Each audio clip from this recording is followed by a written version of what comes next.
जिनकी पद रज से ही हो मेरा जीवन संचालन, जिनकी पद रज से ही हो मेरा जीवन संचालन। गुरु का चरणोदक हो गुरु का चरणोदक, भवताप नसाए रे। जीवन है पानी की बूंद, कब मिट जाए रे। मेरे प्रभु की वाणी है कल्याणी, जन जन तक पहुँचा दो मेरे प्रभु की वाणी। ओ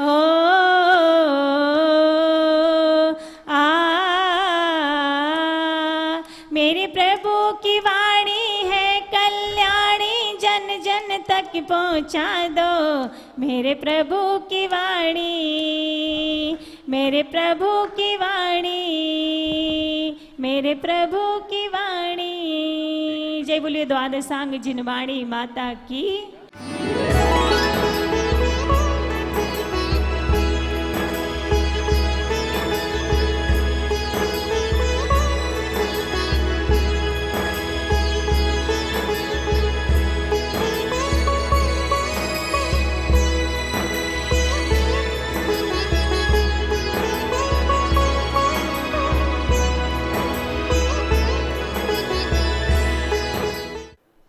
नात्यद्भुतं भुवनभूषण भूतिनाथ, भूते गुणे भुवि भवन्तमवेष्टुवन्त। तुल्य भवन्ति भवतो तनुनेन किं वा, भूत्याश्रितं यहि नतं सममं करोति। दृष्ट्वा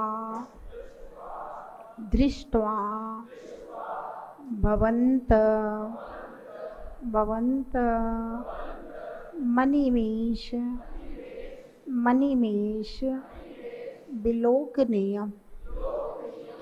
दृष्ट्वा भवन्त मनिमेष विलोकनीयम्।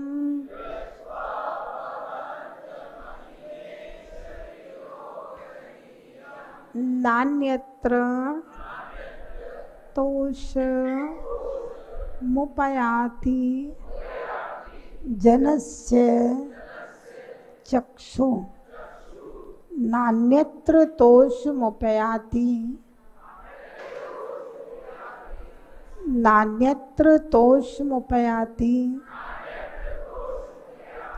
जनस्य चक्षु, जनस्य चक्षु। नान्यत्र तोषमुपयाति जनस्य चक्षु।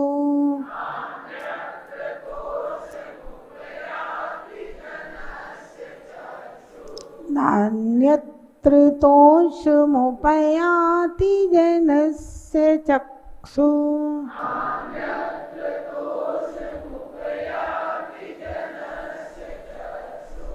पीत्वा पयः पीत्वा पयः शशीकरद्युति दुग्ध सिंधो। पीत्वा पयः शशीकरद्युति दुग्ध सिंधो।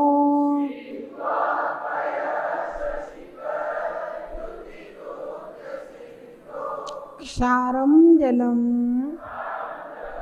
जलनिधे रसितुं का इच्छेत। क्षारं जलं जलनिधे रसितुं का इच्छेत। क्षारं जलं जले रसितुं का इच्छेत।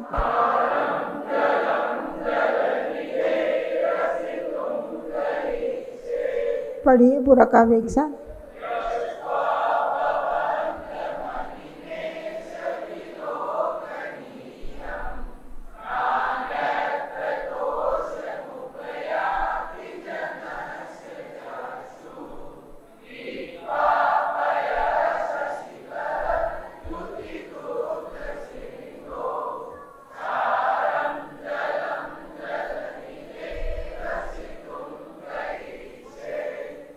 देखिए, भक्ति काव्य की श्रृंखला में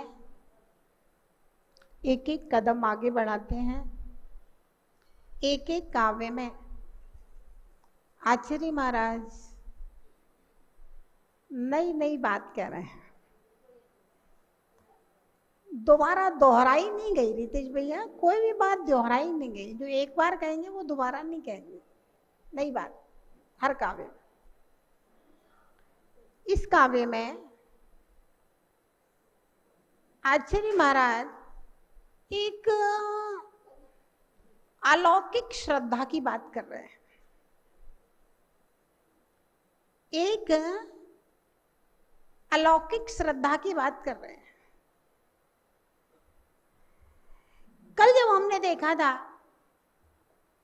तो कहा था कि हे भगवान, जो आपके वास्तविक गुणों की स्तुति करते हैं, जो सम्यक दृष्टि हो जाते हैं, जिन्हें आपके वास्तविक गुण दिखने लगते हैं। एक बात आप देखना, जब हमें किसी के गुण दिखेंगे ही नहीं तो हम उनकी स्तुति क्या करेंगे? हाँ,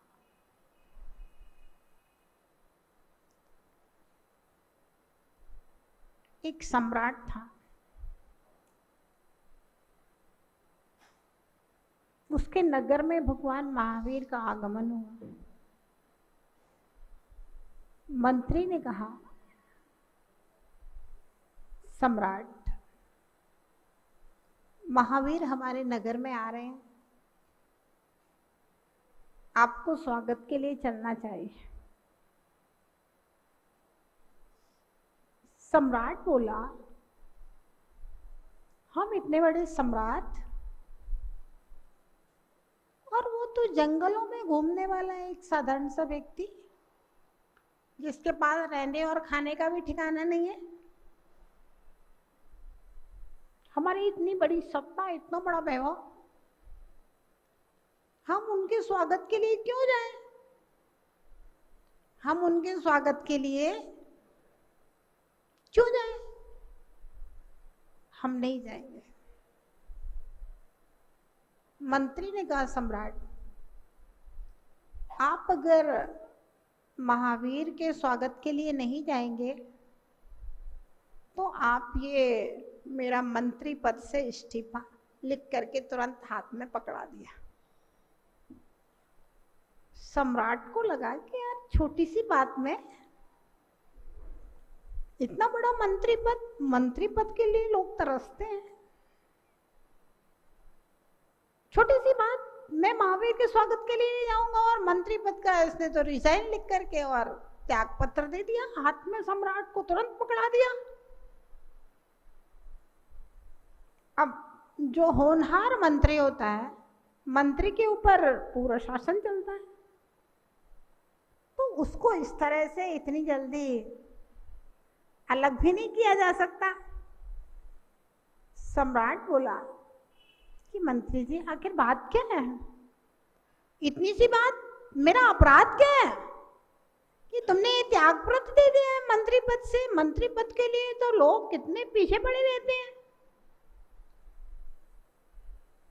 मंत्री ने कहा, सम्राट, जब तक मैं मंत्री पद पर हूं तब तक मैं आपका सेवक हूं, और जब मैं आपका सेवक हूं तो मैं आपकी गलतियां नहीं बता सकता। आप मेरा त्याग पत्र स्वीकार कर लें, उसके बाद मैं बता दूंगा कि आपके क्या अपराध हैं। सम्राट ने कहा, मंत्री, त्याग पत्र के विषय में तो बाद में विचार किया जाएगा, मैं तुम्हें अभयदान देता हूं, आप बताओ आखिर बात क्या है, मेरा क्या अपराध है?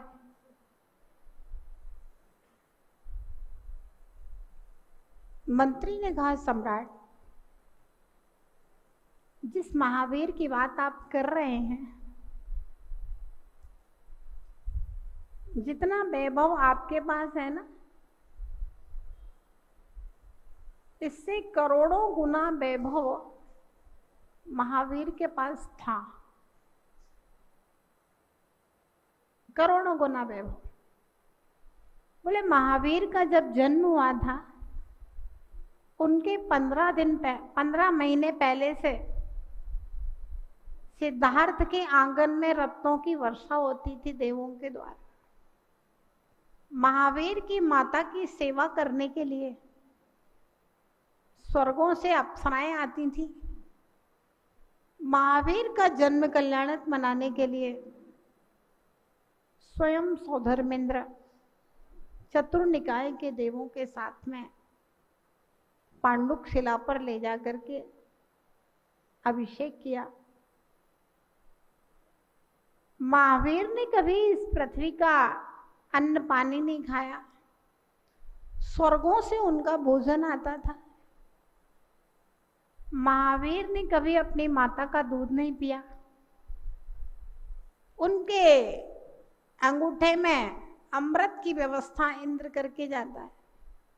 महावीर ने कभी अपने पिता के घर के वस्त्राभूषण नहीं पहने। इतना वैभव महावीर के पास था। समुद्रांत पृथ्वी के स्वामी थे महावीर। हर व्यक्ति उनको प्रणाम करता था जब वे राज्य शासन में थे। आपका क्या वैभव है? इतना वैभव था महावीर के पास। वैभव किसी के पास कम हो, किसी के पास ज्यादा हो,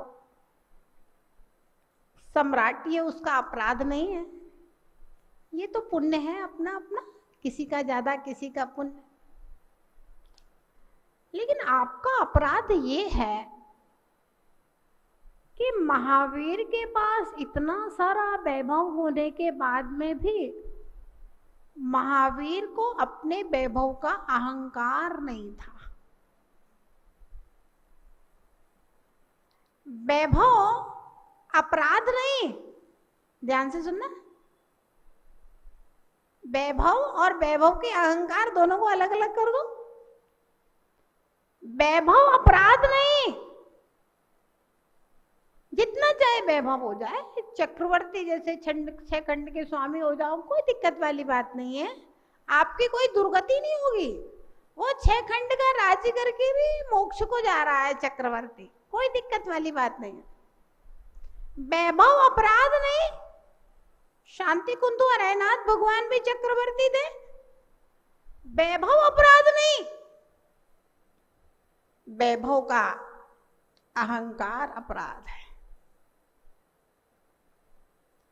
अहंकार आ जाता है, वहां से अपराध शुरू हो जाता है। अहंकार आ जाता है, वहां से पतन के रास्ते खुल जाते हैं।